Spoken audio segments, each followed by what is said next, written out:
Drama on One. Sundays at 8 p.m. rte.ie/drama on one. Drama on One.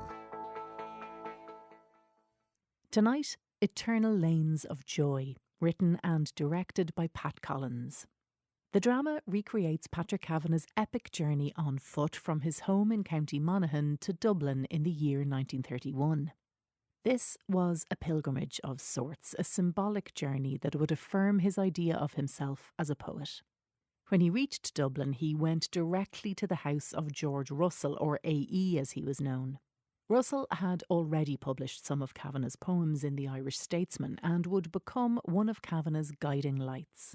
He gave the visiting poet an anthology of Japanese poetry as well as books by Dostoevsky, Melville and James Stephens, among others.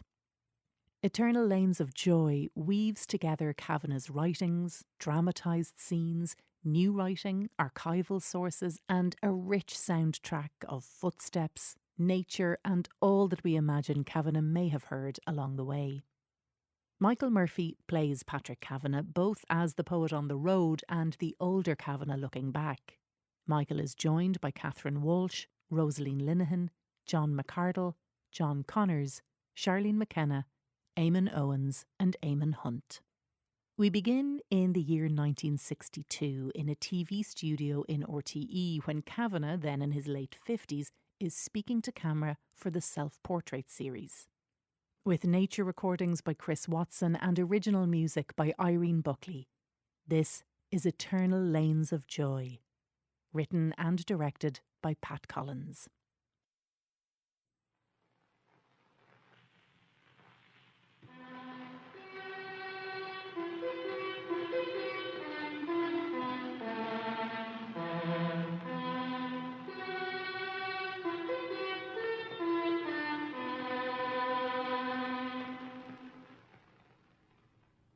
I dislike talking about myself in a direct way. The self is only interesting as an illustration.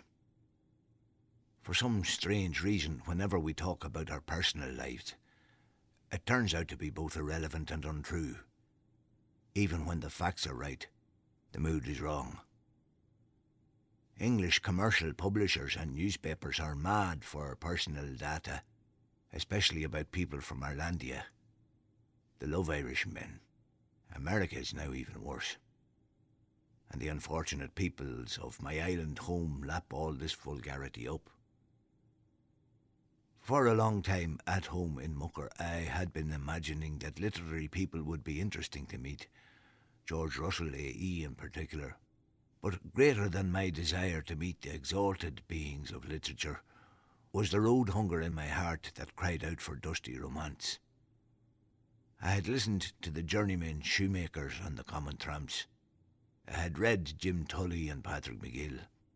The blood of tramps was in my veins. My father's father had come from the west, and he had taken the road Queen Maeve took when the cattle fancier was on the chase of the brown bull of Cooley. Finally, at the age of,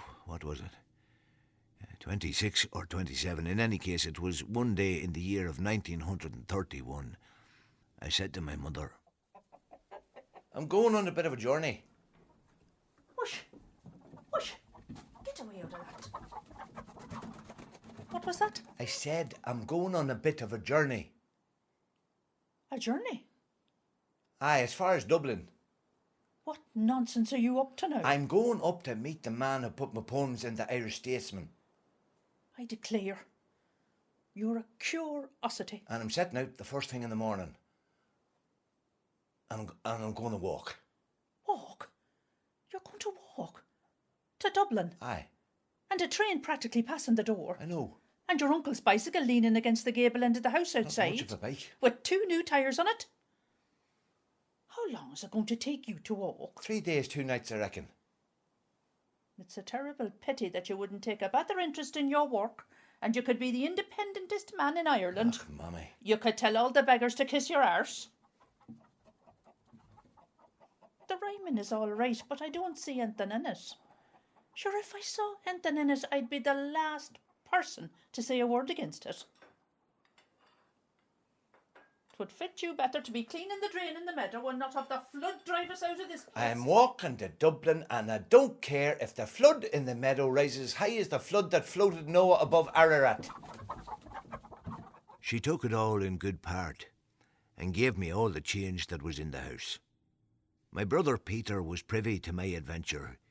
He was 15 years old then and gave me good practical advice. Don't go near the well-housed people, you'll get nothing from them. Go to the small cottages, he said. The people with nothing to give. And you should take a second pair of socks, or at least one clean pair. I wore my working clothes and boots. On my trousers were the tramp necessary rectangular knee patches. My jacket was ragged and my boots were a hobnail pair of my own making. I made the great mistake in not taking a second pair of socks, or at least one clean pair.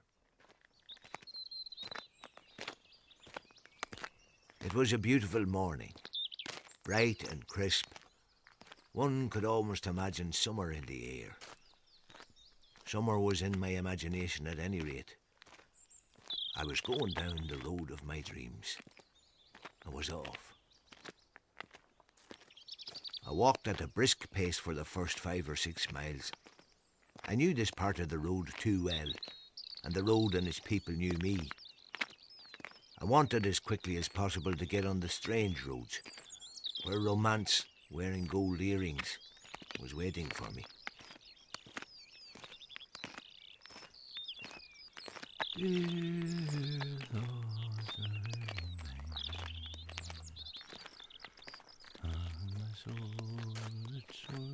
Enchanted as I hear the sweet lark sing in the clear air of the lea. From my home in Mucker to Mullacrew. Hello. From Mullacrew to Ardee.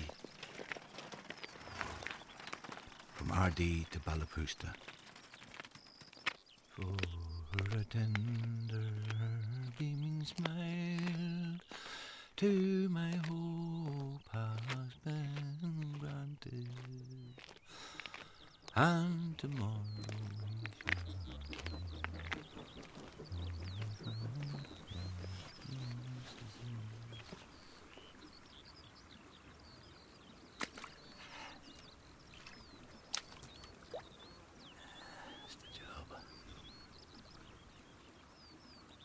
I'm now 10 miles from home in a strange country.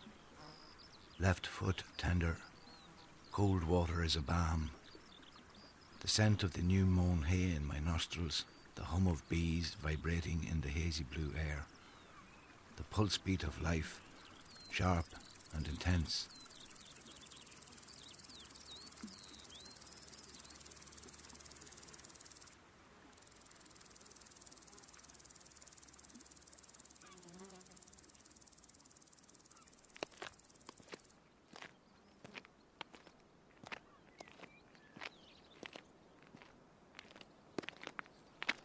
Time to test my begging skills. I looked around me and selected a snug, well-kept house a few perches off the main road. A whitewashed, thatched cottage. An ideal house, I said to myself.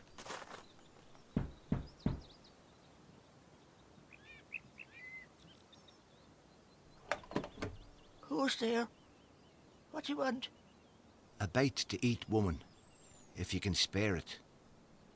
I've only a machine of bread, but... Come in.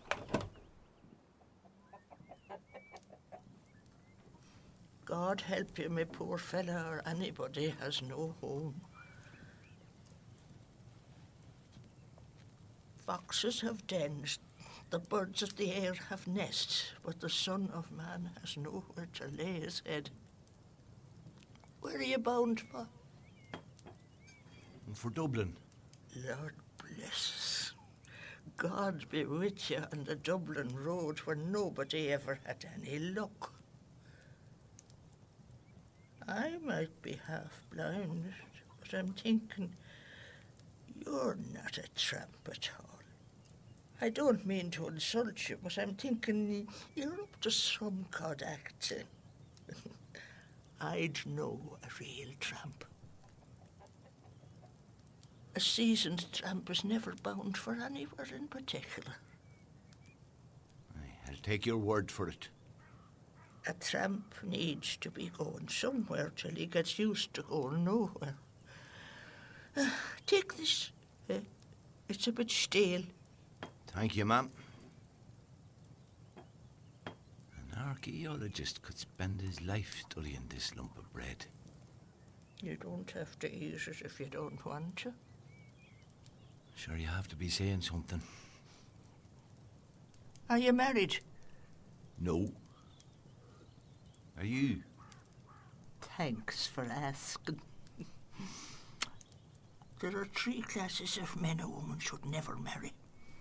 A delicate man, a drunken man, and a lazy man. I had the misfortune to have them all in one. Sorry to hear it. Maybe he was just a dreamer, like myself, I suppose. It's a grand, cosy place you have here. It is, thank God.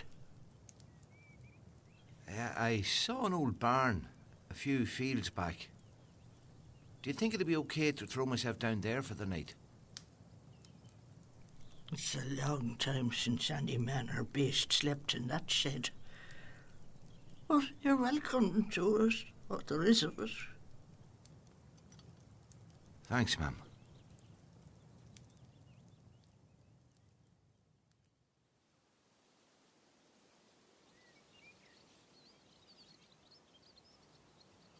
Hello.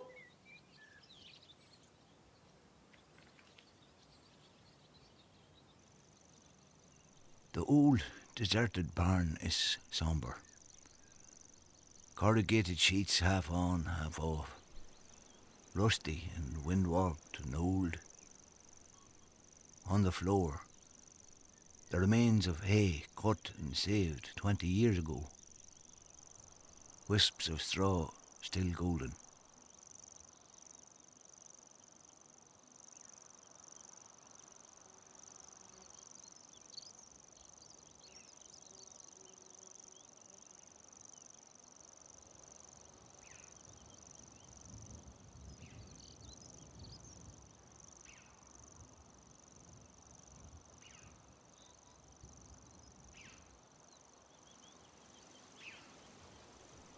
Oft in the still night, her slumber's chain has burned. Fond memory brings the light of other days around.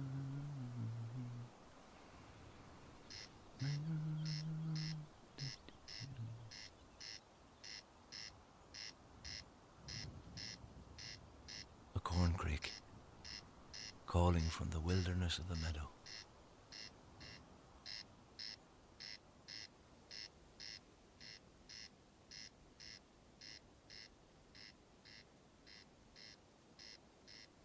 O guiding night, O night more lovely than the dawn.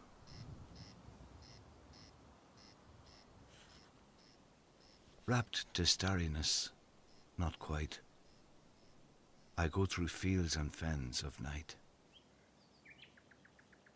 The nameless, the void, where ghostly poplars whisper to a silent countryside. Splendours of Greek, Egypt's cloud-woven glory. Speak no more, speak. 2 and 2 do not make 4 on every shore.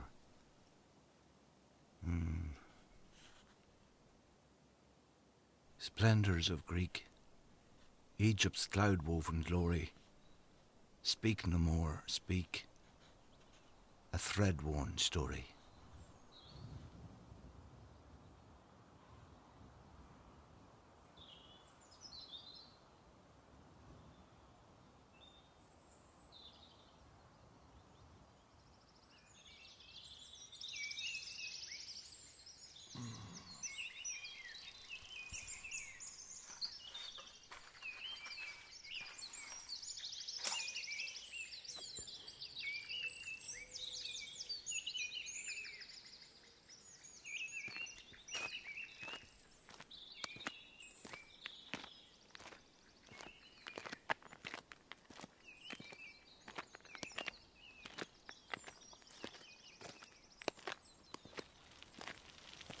Hello.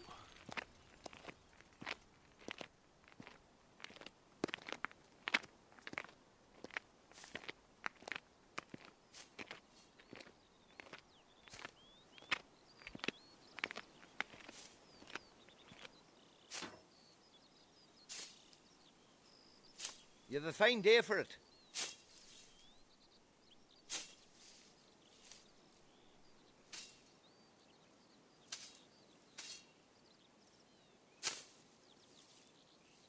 Nothing as nice as tea from a bottle. Aye.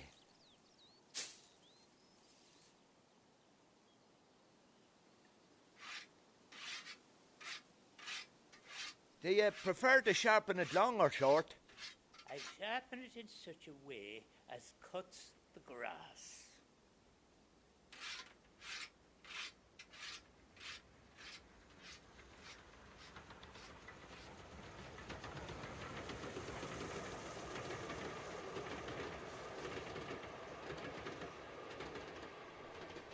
As the team's head brass flashed out on the turn, the lovers disappeared into the wood. I sat among the boughs of the fallen elm. A talk between two men as lovers enter the wood, as if the lovers and the men dying in a far-flung war, and the two men talking, were in some dream. I held those images inside myself, as if I once witnessed them myself. Should I be the lover, or the ploughman, or the man going off to war? Dreams have a way of working on you through the day. They make you doubt what you have seen, make you wonder if what you see is real at all, if what you've dreamt is a dream at all.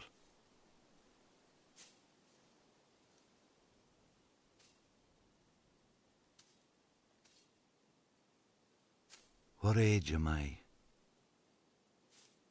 How can you translate the mystery and coherence of the world? Stare through gaps at ancient Ireland, sweeping in again with all its unbaptized beauty. The calm evening, the white thorn blossoms, the smell from ditches that were not Christian.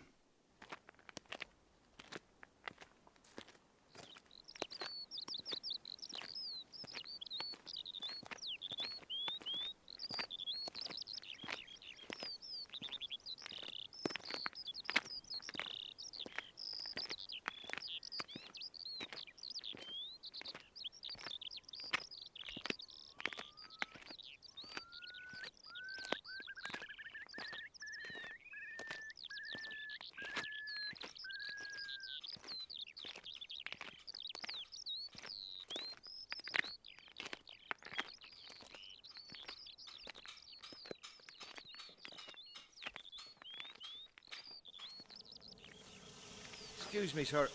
Could I trouble you for a drink of water? I'm on the road to Dublin.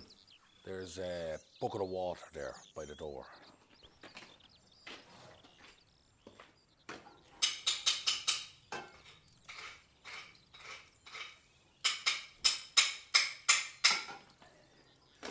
Aye, that's the job. Have you been before? To where? To Dublin? I never have. I haven't been back since I was a child. Never had the inclination to go back. Slane is as far as I go now. And Dundalk. I'm wondering if you could spare any few bob.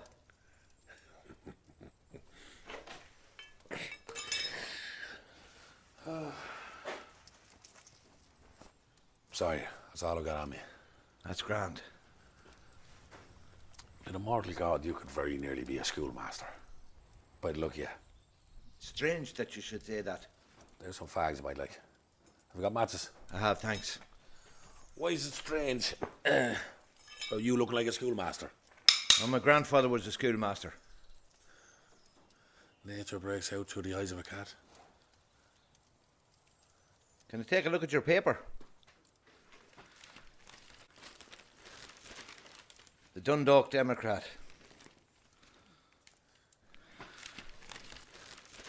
there's a duck belonging to a woman in Maguire's Bridge laying black eggs. Yeah, I saw that.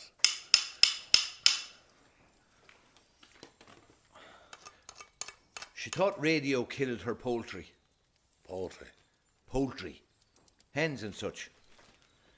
Radio killed her hens, Ellen McSweeney, an elderly woman of Carrickmacross, told the justice while the court laughed. Well, they might. Ellen McSweeney sued Tom and Peg Power, her neighbours, for 5 shillings for the loss of fowl, affirming her belief that the Powers had some kind of switch on the radio with which to destroy their hens, which were in her outhouse. Tom Power told the justice that his neighbour was always chawing the rag with him about his radio and her poultry. He took no notice of her, believing her to suffer from delusions. The case was dismissed with costs. All week at the Oriel Cinema, King of Jazz. A red-hot riot of love, the musical extravaganza in Technicolor, with Jeannie Lang, the personality girl. Intimate laughs, spicy interludes, blazing beauty. Scenes that'll make you gasp. All piled into this pinnacle of pep. Ah, yeah. I hear the education now.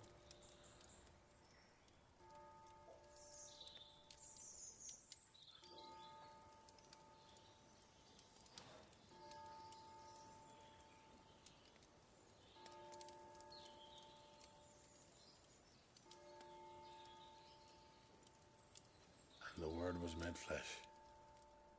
And dwelt amongst us. Well, good luck on your journey.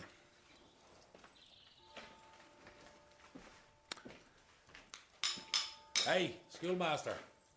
Leave that paper after you. Thank you.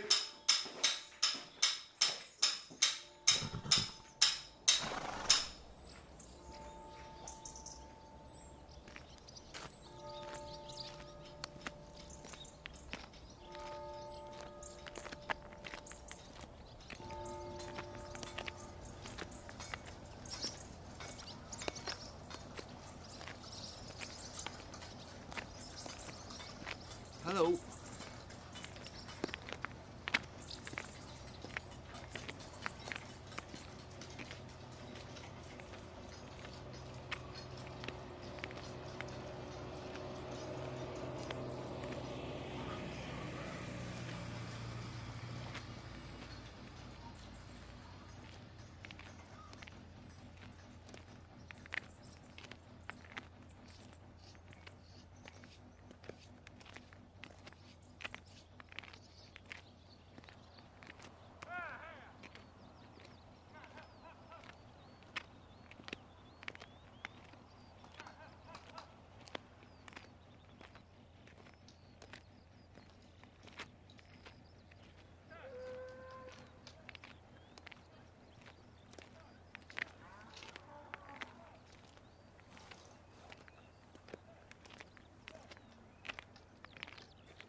A woman is washing potatoes for the dinner.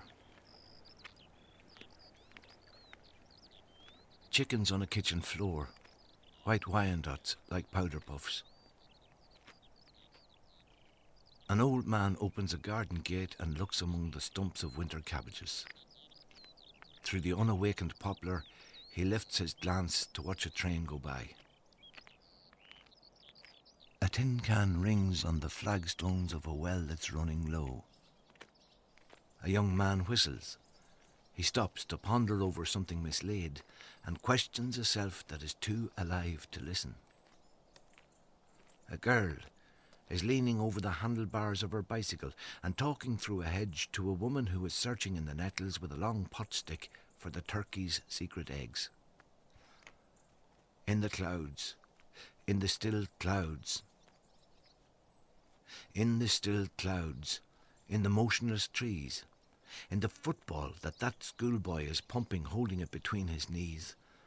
Profound wisdom is spoken for easy consciences. He does not speak to the girls. He does not see them. He only sees what's unmortal.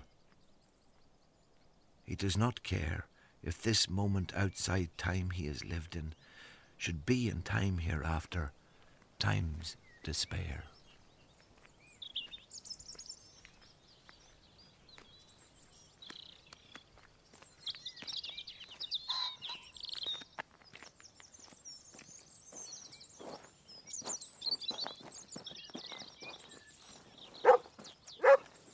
Hello. Good evening, sir. Could I have a drink of water, man? So potato do you no harm.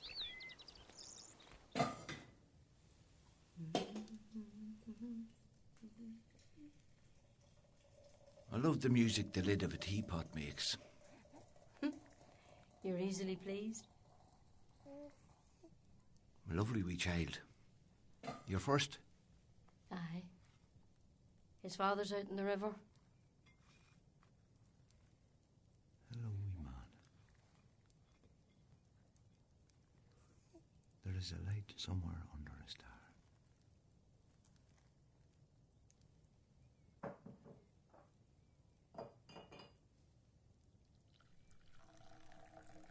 You're too decent.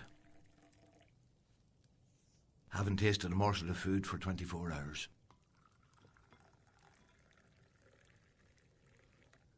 Did you ever notice that when a wee small child like this wee man here say he's at Mass in his mother's arms, everyone in the chapel is drawn to the child's eyes?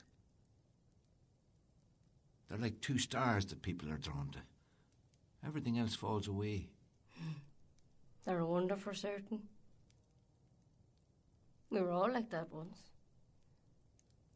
Can I look at that book? Homeward Songs by the Way. Nice title. It's by a poet called A.E. I'm going up to Dublin to meet him. I moved among men and places, and in living I learned the truth at last. I know I am a spirit, and that I went forth in old time from the self-ancestral to labours yet unaccomplished, but filled ever and again with homesickness. I made these songs by the way. A.E. He's a great man. I turn the lea green down gaily now and paint the meadow brown with my plough. I dream with silvery gull and brazen crow, a thing that is beautiful I may know. Tranquility walk with me and no care, oh the quiet ecstasy like a prayer. I find a star, lovely art, in a dark sod, joy that is timeless, oh heart that knows God. That's grand altogether. Is that one of his? That's one of me own. It's called The Ploughman.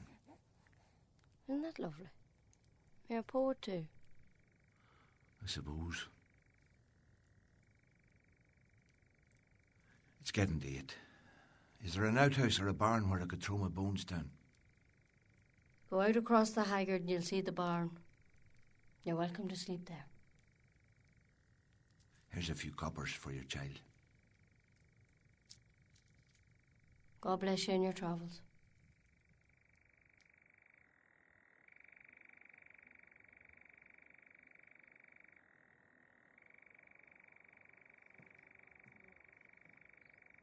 I threw myself down on a bank of darkness.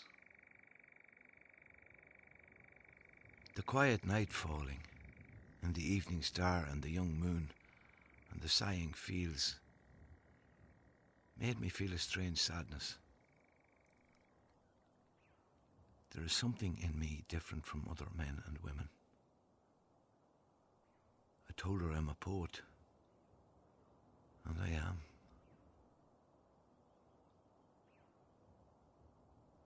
Blast you, moon. What are you good for? Even the light you have isn't your own.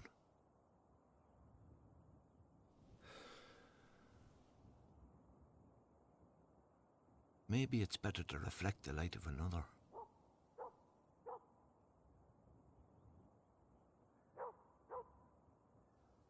A dog barking gives majesty to the night. Aye.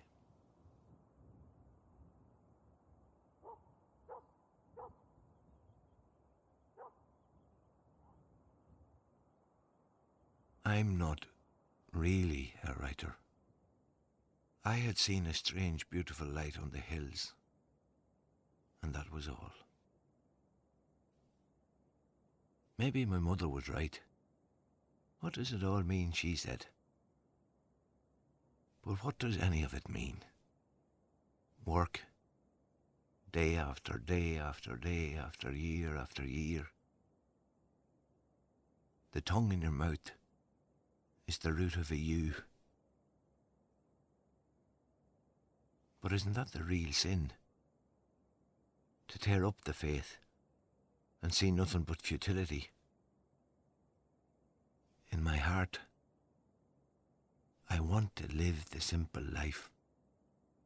To marry, found a family, and find immortality as a peasant finds it. Here are primroses, the music-filled silence of little fields in March and April. I could be free and human following a narrow furrow on a hill. The smells rising from the dry brown clay, a tonic to revive the weariest body, the loneliest spirit. Turning over the soil, our fingers are turning the pages in the book of life. Last year, one day in May, I was standing on the top of one of my little hills, and I looked across at the sun-flecked plains of Louth and Meath, and knew how fine a thing it was to be alive. The green fields and the simple homes told me of the unchanging beauty of Ireland. At my feet were primroses and violets, a magic carpet on which I could journey over the Bagdads of dreamland. In the hollow, a man was hoeing potatoes. Now and then he looked my way and I knew he was angry with me. He thought me a lazy good-for-nothing. What the hell are you always dreaming about? Aye. This man, one of my neighbours, was a realist, and realism untouched by the imagination is a sordid, petty thing. He made me feel that I was just a lazy fool, that all my dreams of beauty and love were only codology. By the heels, he pulled me down from the stars and made me a worm cutter. A sup of rain would do no harm. Who wants rain? Sure, the cattle are starved for a mouthful of grass. You're an awful man doesn't trim them hedges. You could plough in 3 yards further if them briars were cut. To hell with the briars. Did a man like him ever notice butterflies? The man was wise in the ways of the world, but wasn't it easy being wise in that way? Curious how I started off with the right simplicity, indifferent to crude reason, and then ploughed my way through complexities and anger, hatred and ill will towards the faults of man, and came back to where I started. For one of the very earliest things I wrote started this way. Child, do not go into the dark places of soul, for there the grey wolves whine, the lean grey wolves. In that little thing, I had become airborne and more.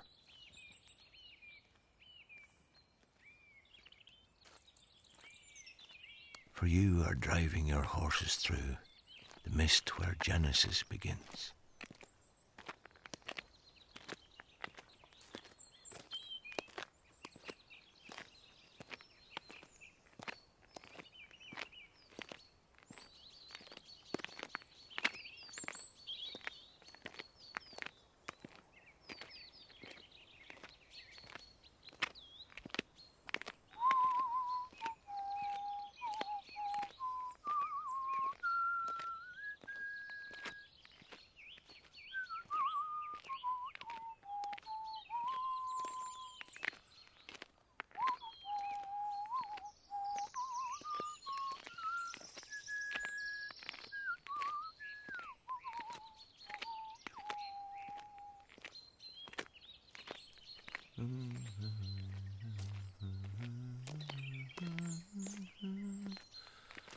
Oh,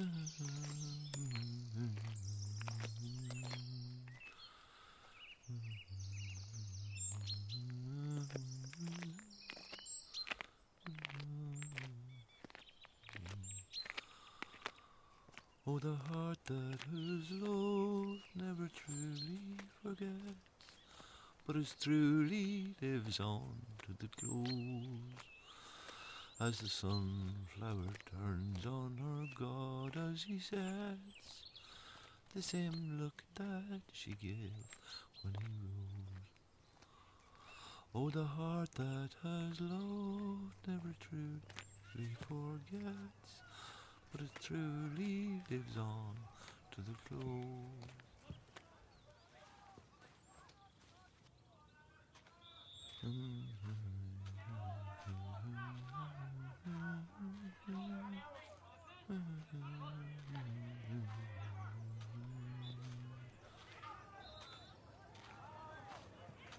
Referee, you're a disgrace. Your team's not winning by the sound of it. Every referee in County Meath is against us. You're not from these parts. No, just passing through. Do you play yourself? In goal, for Inniskeen Rovers. Up in Monaghan. Never heard of it.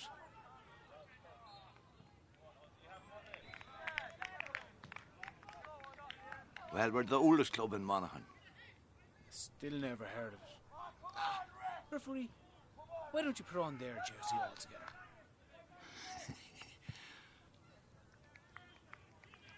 Passing through, you said? Aye. Walking to Dublin. I haven't had food all day. And I've no money. When this is over, I'll fix you up something back at home.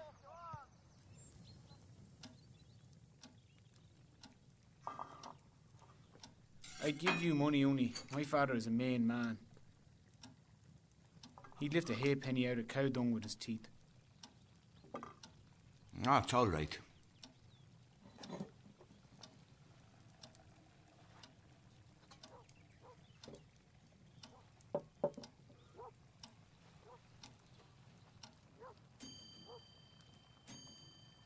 But don't pay any heed to that clock. It never told the truth in its life. Well, the sun rises and sets, whether the clocks are right or wrong.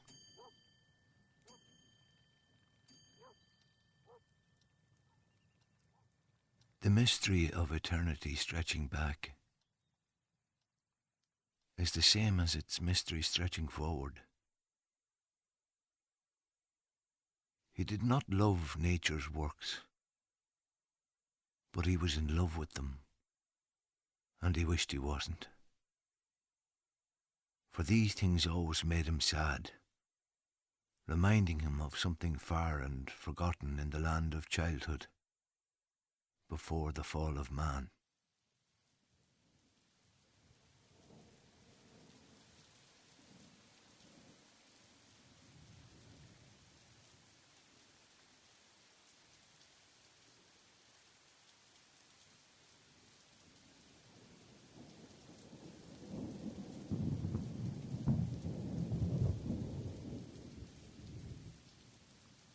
O leafy yellowness, you create for me a world that was and now is poised above time. I do not need to puzzle out eternity as I walk this arboreal street on the edge of a town. The breeze, too, even the temperature and pattern of movement is precisely the same as broke my heart for youth passing.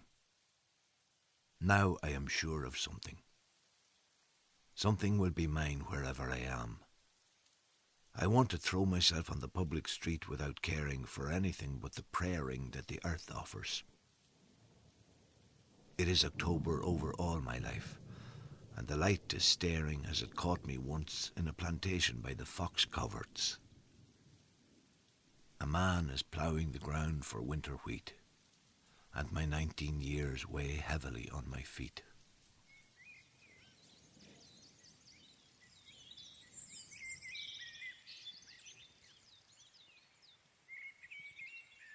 birds sat in the wet trees, and as I listened to them, it was 100 years from now.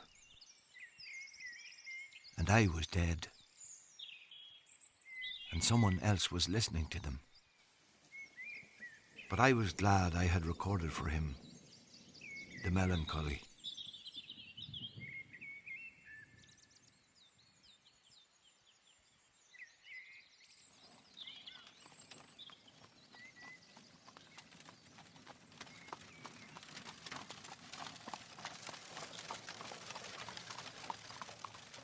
I'm now 10 miles from Dublin. Left foot very sore. Can get everything but money. Have just talked to 2 children going to school, a boy and a girl. Cromwell was their name.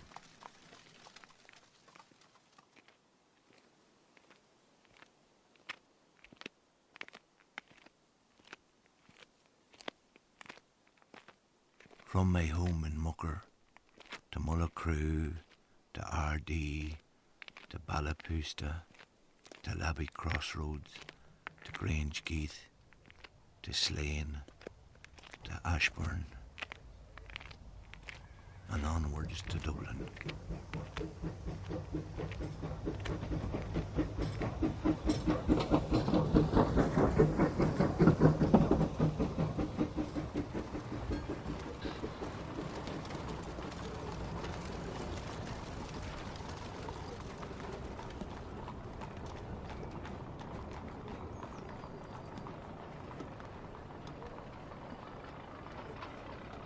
I arrived in Dublin at 2:30.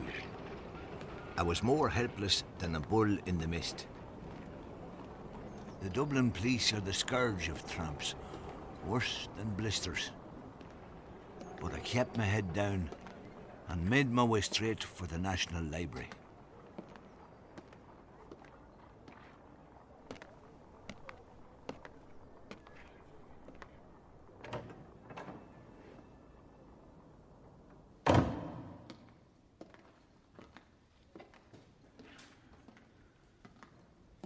Can I help you, sir? Aye, hello. Where does AE hang out? AE? They didn't know. Oh. They tried to give the impression that they did. I know where he used to live. I'm sure I know that myself. Maybe you could give me the address of another poet.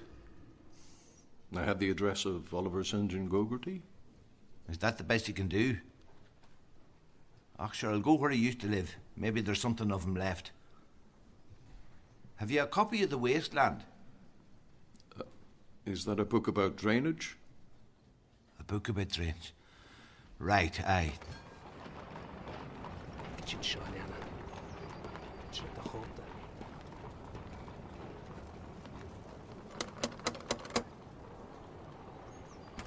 Excuse me, do you know where AE lives? He's across the square, number 15.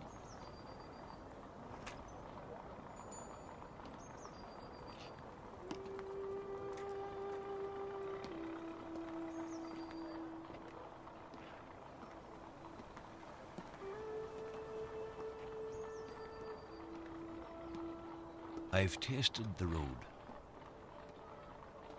Will I ever go back?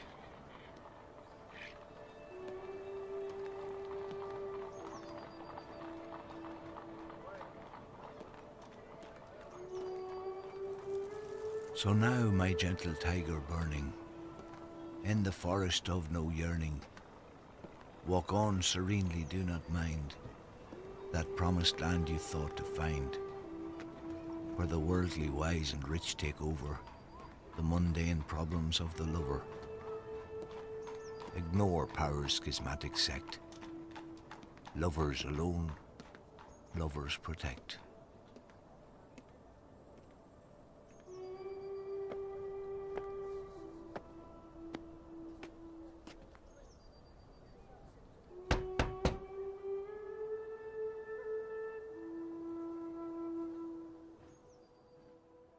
A man innocently dabbles in words and rhymes and finds that it is his life.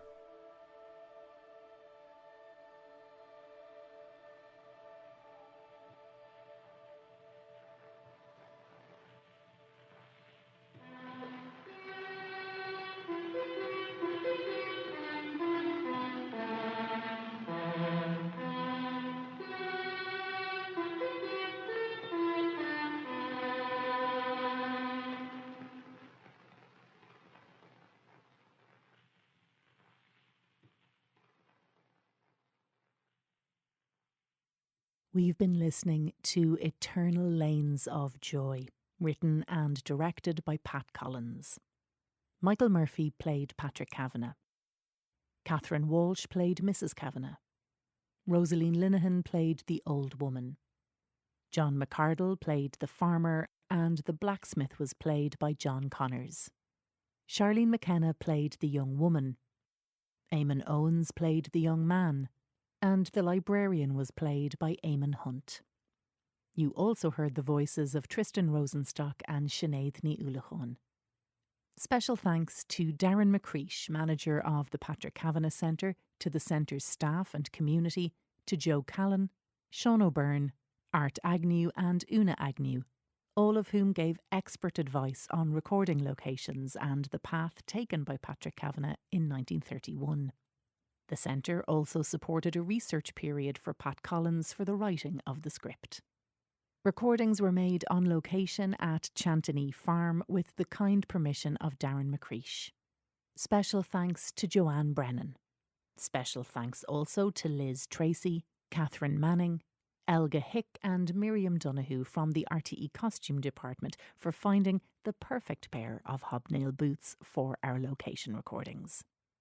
Sound recordings were by Damien Chanel and Tom Norton. Wildlife recordings were by Chris Watson. Additional recordings were by Mike McCartney. Sound design was by Damien Chanel and Chris Watson. The composer was Irene Buckley. Eternal Lanes of Joy by Pat Collins was produced by Kevin Brew. The series producer of Drama on One is Kevin Reynolds. Extra production support was by Goretti Slavin. For permission to cite the words of Patrick Kavanagh, we are grateful for the kind permission of the trustees of the estate of the late Catherine B. Kavanagh through the Jonathan Williams Literary Agency. Research for tonight's programme was funded by Creative Monaghan. The programme was funded by Comisiún na Meán with the television licence fee. To listen back to Eternal Lanes of Joy, have a look at rte.ie/drama on one. And on the RTE Lyric FM website, the lyric feature produced by Owen O'Kelly has a related feature on Kavanagh entitled Until a World Comes to Life. rte.ie/drama on one.